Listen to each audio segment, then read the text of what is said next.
Ай! Здравейте, приятели! Отново се намираме пред Македонския дом. Днес, 9 юни, започва поредната наша екскурзия. Този път към град Добрич и Генерал Тошево. Тя ще е кратка, приятна, по-скоро да се съберем хубави хора, както винаги, и да се прекараме чудесно. И така, вече сме в Добрич. Това е първата спирка. Намираме се пред Регионален исторически музей Добрич. Ще ги разведа и тях. Малко маховичко. Часовниковата кула. Стария Добрич. Студени сиропи има. Какво? Студени сиропи пишеха. Сиропчиница. Да, май затворено. Това е чанчарница, знаеш какво пише на там? Нарича се чупи-купи. Чупи-купи. Да. Още е рано, чай си. То е рано, сигурно доста работи ще отворят тук, ама... Приспособлението, това е чупкало за памук, тук се навива брешата, сувалка. На табелата дете...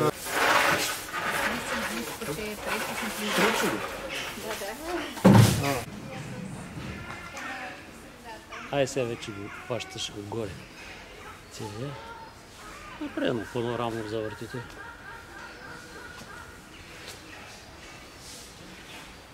Двора на историческия музей.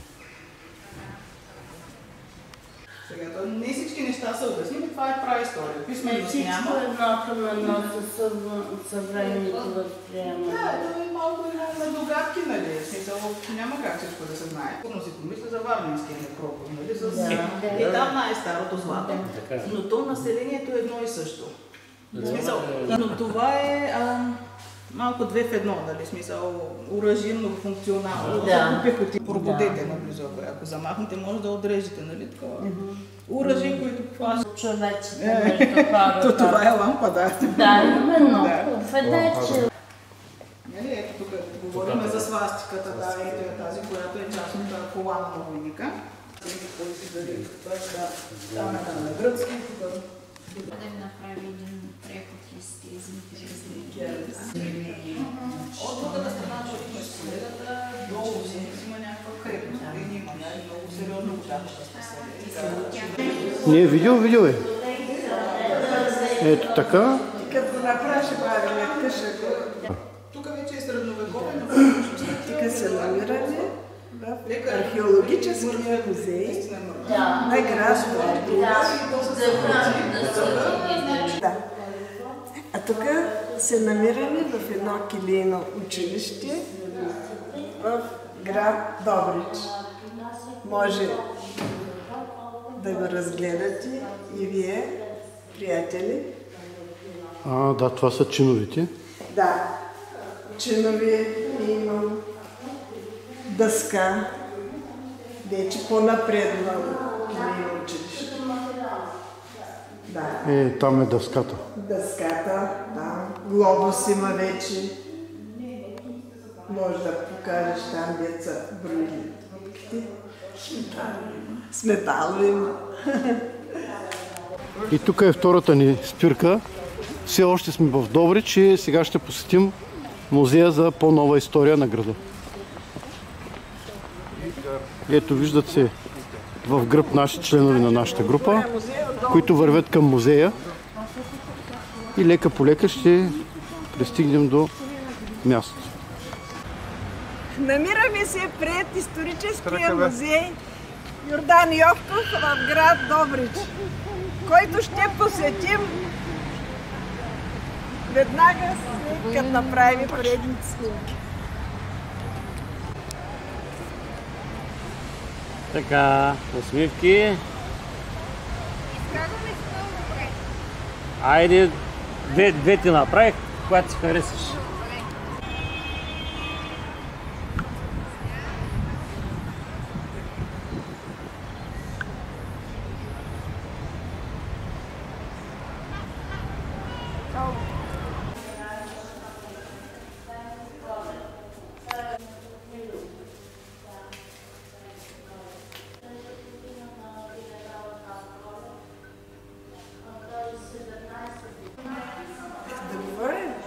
както искаш. В момента се намирам в кабинета на Йордан Йовков и съм седнала на неговия стол, на неговата пишеща машина, при неговите ръкописи, с неговата настилница и всичко наоколо е негово, подарено от неговата дъщеря Елка Йовкова.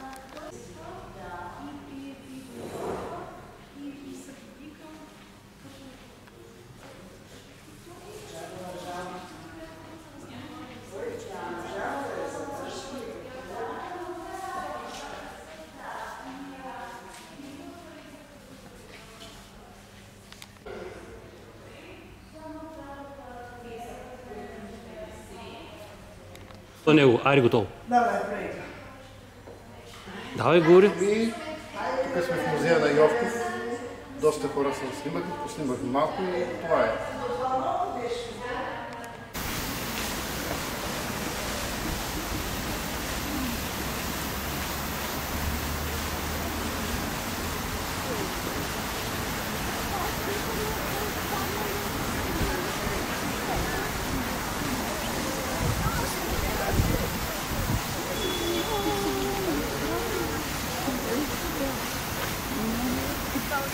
Този парк размер.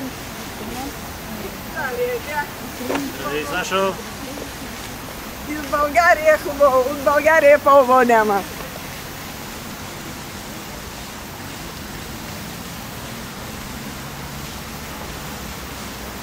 И сега влизаме в поредния музей. Това вече е за по-обща нова история, тъй като преди бяхме в дома на Йордан Йовков. А тук е за по-обща история на Добрич и Добруджа като цяло. Всичките са препарирани. Това, което ви ти гори, зеленоглава патица долу, белочела гъска, типичен прегледен вид. Малък воден бик. Бабите, които не се срещат в нашата страна вече. Още пещери, да. Там е огледавал. Тези пещери са малко от тях. Там оглежда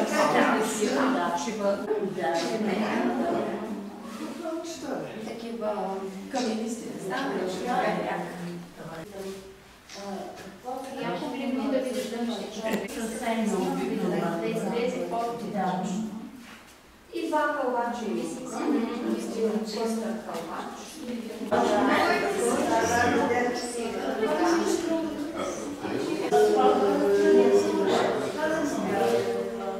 Това е шалов, шалов, белопашатка, садка, белопашатка.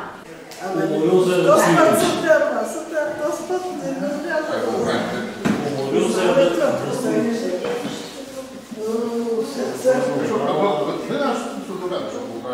Да подходят ученически групи и предупреждаваме, като се прави снимки, да не се опират. После ще го правим. Тук сме оставили. Почнах. Не, няма да говоря, просто е така маслено. Добре, добре, айде. И сега да може да гледа.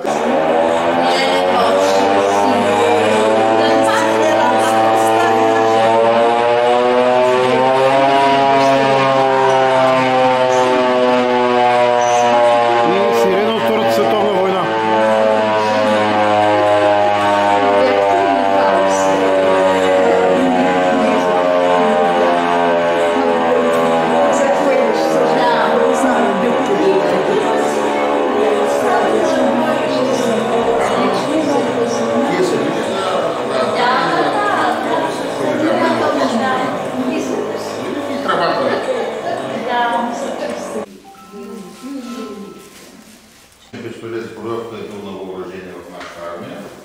Тежка проявка, която се всички катечни да бъдат на това световно, но най. При немците малка.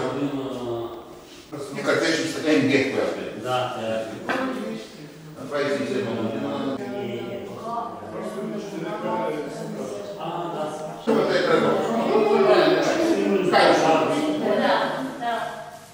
е И следващата спирка село Красен. Ще посетим музей. Народно читалище Йордан Йовков. село Красен. А той тук ще да е Мегдана, сигурно. Трябва да е кметство. И си е кметството си. Кметството ли? Кое е тази сграда ли? Не е ли Народно читалище? Тук сме в читалището. Началото основателите на читалището. Това е. Тя е стара сграда.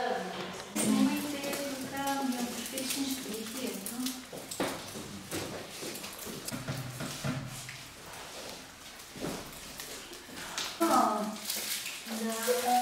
Но на...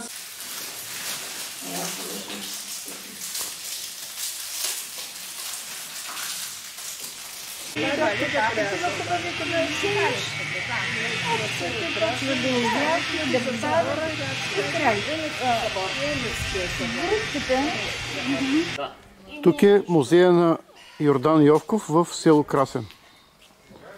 Ето, групата се тъкмо влизаме.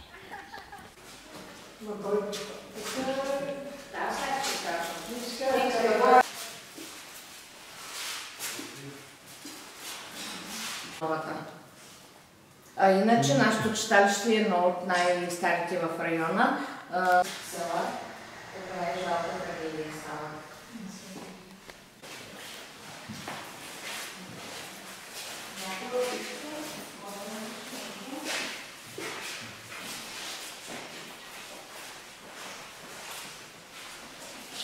Вие минавате, откъдето и да минете, Стефан Караджа ще минете. Мостчето в ляво, това е Каралийската. Това ли са кошерите?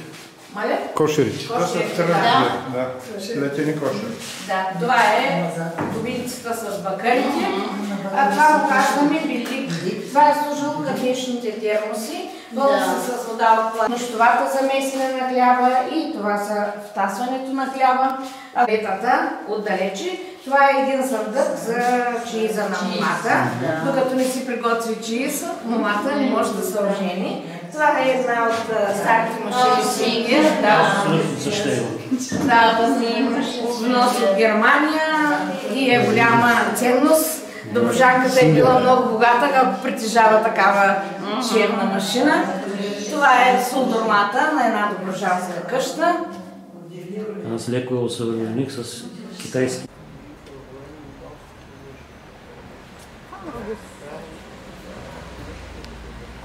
Ще попитаме дали е тук кметицата, не знам.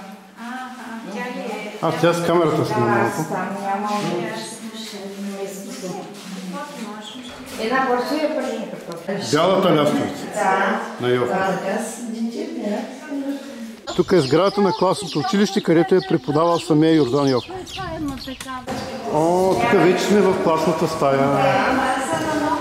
Ето тук. Не, сега ще ви кажа. Сега ще ви кажа. Сядайте да ви направим снимка на... Чакай само черната дъска. Видео. А къде всъщност качвате информацията за всички тези Йовкови празници, които се... Читалище Йордан Йовков Красен, исторически музей генерал Тошево. Сега отскоро започнахме да правим сайт на... Там има ли възможност да се види нещо? Защото... В читалището, но то вече късно стана, не знам. Не, просто като идея. Като идея, да. Това не е за... Ние получихме много добра информация в много паметника. Тук пак е било класна стая, но сега е картинна изложба. Там с тръби и се отоплява цялата сграда. Това са картините нарисувани от деца, а тук са и всеки по-големите ученици. Хуманитарна езикова гимназия, първо, второ, трето място сме сложили в рама.